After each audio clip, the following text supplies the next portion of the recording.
Jai Radharaman Jai Jai Radharaman Jai Jai Radharaman Hari Hari The role of women and peace. Well, it's crucial, obviously. A, because you're dealing with half the world, and how can you possibly have peace if you leave out half the world? But B, because women tend to play two very interesting roles in peace or lack thereof. And they're really almost opposite roles, but both of them are played by women. One role played by women is the tender nurturer. So women are the creative force. We're the ones who give birth. There's a reason that we say Mother Earth and Mother Nature.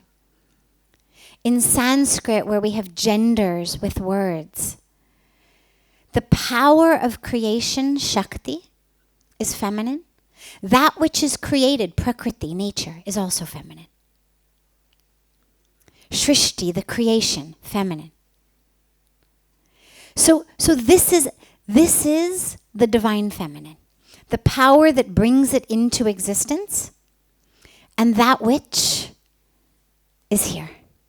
So the feminine, and what I would say rather than just women is the feminine aspect, because there are women who are more masculine than many men, and there are men who are more feminine than many women. So what I would talk about rather than just women and men is more of our feminine side in this, the feminine principle, you could say, and the masculine principle.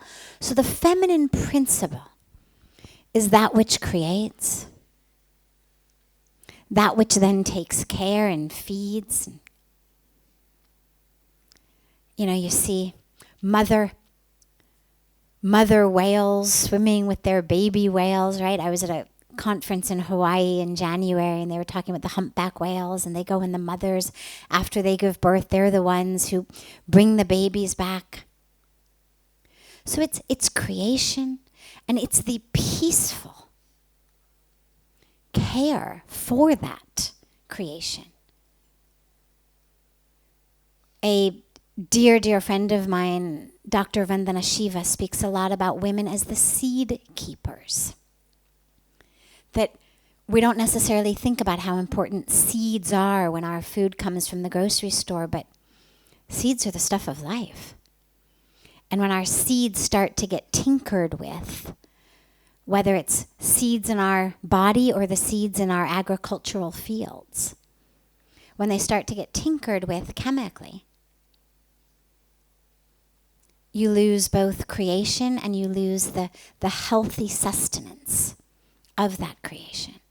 And so when we speak about peace, women tend to be the ones who are about connection.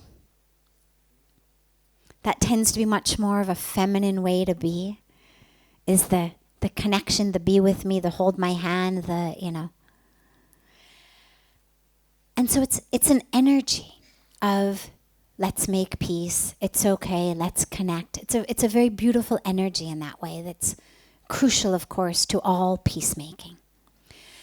But if we're really honest with ourselves, not on a theological level or a deeply spiritual level, but just more in terms of a day-to-day life level, there's another role that women play which isn't quite so beautiful, which frequently tends to be the one that is instigating also a lot of conflict. We see frequently, in India, joint families are the traditional way of life. And we're still, even today, it's very, very, very, very common. And 2 generations ago, it was universal. I mean, it's literally been within a generation or 2 that joint families are even an option, that someone would even think about the possibility of not living with the family. And in situations like this, and I say this just from more than 20 years of experience of couples coming. It's the women, mostly, who tend to be the ones saying, get us out, what's the problem? Why does he get everything? You should have this, you should, the two brothers, because it's the male side, so it's the woman moves into the guy's home. So it's the guy's family. Should there be two brothers or three brothers, you're going to have two or three brothers, their wives, the brother's parents. And that which splits up joint families tends to very frequently, and again, it's a broad generalization, but tends to very frequently be the women who are sort of instigating. Why does she get that? Why does he do this? You should stand up for your rights. Why does your mom or dad play favorites? Why this? Why that? We should have our own place. And I can't tell you how many families have come. The women saying, for God's sakes, tell him to get us out of there. It's totally unfair. He makes the most money. They're the ones who eat it all up. I do all of the work. And the husband, if the wife isn't there, saying, could you please help her see, how important the family unit is? Fine, I make more money. Who cares? They're my brothers. It's my parents. Let's just live peacefully together. And again, very broad generalization, but a common enough trend that it's worth mentioning.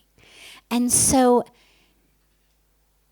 in both cases, you really see the role of women. And so I would say if women were more connected with the divine feminine within themselves, they would have less of a need to instigate and provoke conflict. They also themselves would be in less conflict. One of the things that we learn as women is women are our own worst enemies. We speak a lot about what men do to us. We don't speak nearly as frequently about what other women do to us.